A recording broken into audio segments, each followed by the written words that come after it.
After Facebook, Twitter, and LinkedIn arrived on the scene, there was a lot of hope that the profession of sales would be changed forever. No longer would a salesperson have to pick up the phone and cold call prospects. After all those old school sales tactics don't work anymore, right? Wrong. Jeb Blount is here to tell us that not only do the same techniques that have always worked still produce results, they might produce even more today because so many of your competitors are off chasing the latest bright shiny object.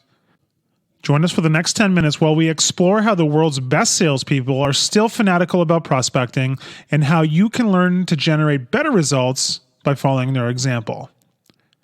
Success equals a full pipeline. Sales superstars know that the path to success is simple. It's not easy, of course, otherwise everybody would be doing it. The world's best salespeople know that the key to sales success is to keep their pipeline full at all times. And the only way to do that is to turn over every single rock in order to find new prospects. This is a simple mindset, but it makes all the difference. They don't make excuses, they don't complain, and they certainly don't procrastinate. They simply keep working until the pipeline is full, and then they work some more. The secret that every salesperson who has worked for more than a year understands is that eventually a rainy day is around the corner. It doesn't matter how good your projections look, eventually something is going to happen to blow up your plan.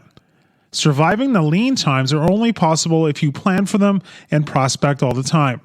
When times are good, you prospect. When times are bad, you prospect. All the time. Failure in sales is simple. An empty pipeline caused by a failure to prospect. Which leads us to the next section. The 7 mindsets of fanatical prospectors. You've likely heard the phrase success leaves clues before.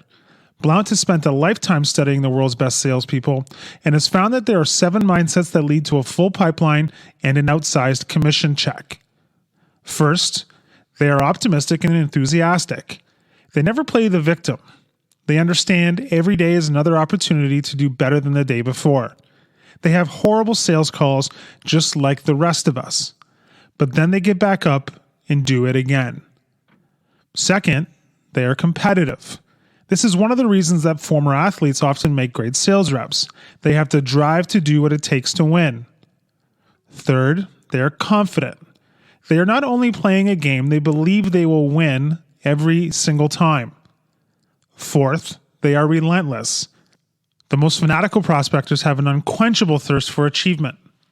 Fifth, they are thirsty for knowledge.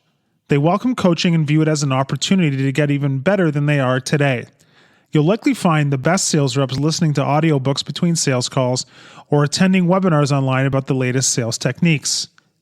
Sixth, they are systematic and efficient. Fanatical prospectors are like robots. They execute their work with frightening efficiency.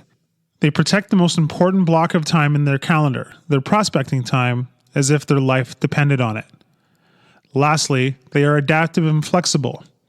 As Blount points out, they adopt new ideas and best practices, adapt them to their own, and then work on them until they become adept at executing them. Adopt these 7 mindsets and you'll have taken the first and most important step in becoming a fanatical prospector. The 3 Ps that are holding you back. The mindset of the world's best salespeople sounds simple enough, so why don't all salespeople act that way? For most average and underperforming sales reps, the 3 Ps end up getting in the way. The first is procrastination. Putting prospecting off until tomorrow is easy. After all, prospecting is one of those things that are important, but not urgent. You're unlikely to feel the sting of a missed day of prospecting until weeks down the road.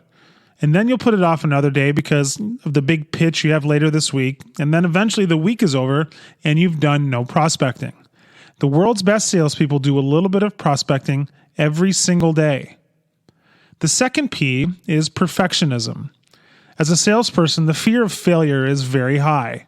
Because of that, most salespeople feel as though they need to perfect that email or voicemail script before they start reaching out.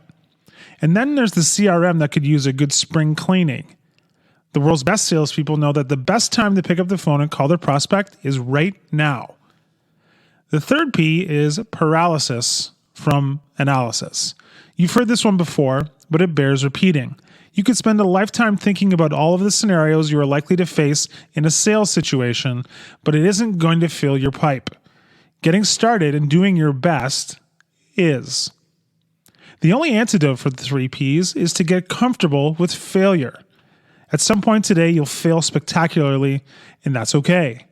At some point tomorrow, you'll fail spectacularly, and that's okay too. At no point in your sales career will a day go by without failing at something. Once you accept that, you are on your way.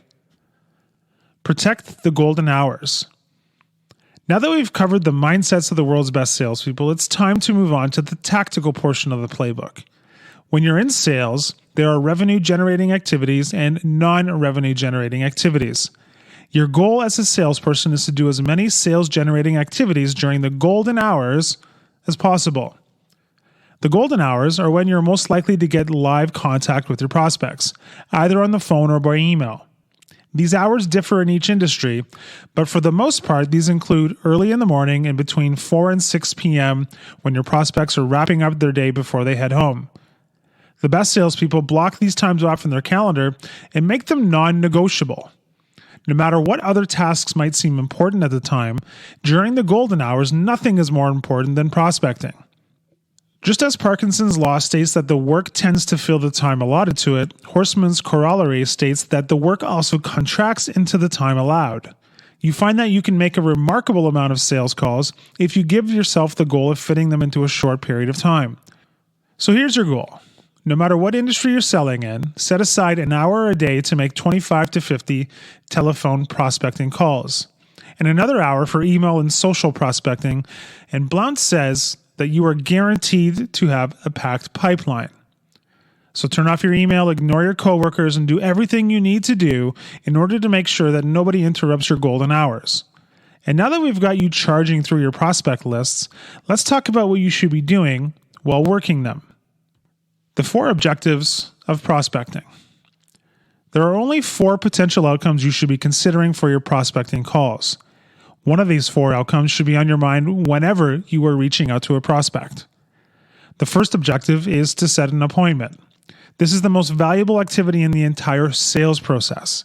As Blount points out, it doesn't count as an appointment until there's a day and time in your calendar and in the calendar of your prospect. The second potential objective is to gather information and qualify. Before you put deals into your pipeline, make sure that you have a fighting chance to close the deal with the prospect. You should be constantly pruning your pipeline and lead lists to remove any dead weight. The third potential objective is to close a sale. If you're selling something that is transactional and low cost, your goal is to probably close a deal on the spot. It's difficult, but it's possible. The fourth potential objective is to build familiarity. This one is crucial to your success. This is the situation where the persistence of the top salespeople pays off, because as Blount points out, it could take 5 to 12 touches to engage a warm inbound lead. That's not an outbound lead, that's an inbound lead. So while your primary objective is likely to be one of the first 3 we've covered already, a secondary objective will be to get your name and company in front of the prospect as many times as you can. Turning around objections. Now that you've blocked out your time and you have an objective, it's time to discuss what happens when the prospecting calls happen themselves. As Mike Tyson famously once said, everybody has a plan until they get punched in the face. The best salespeople learn how to manage rejection. You will be met with all kinds of reflex responses, brush-offs, and objections. The only way to manage your emotions is to have a plan for what you'll do when you encounter them. The first rejection you're likely to hear is the reflex response of, leave me alone. It usually comes out in the form of, we're not interested or I'm not interested.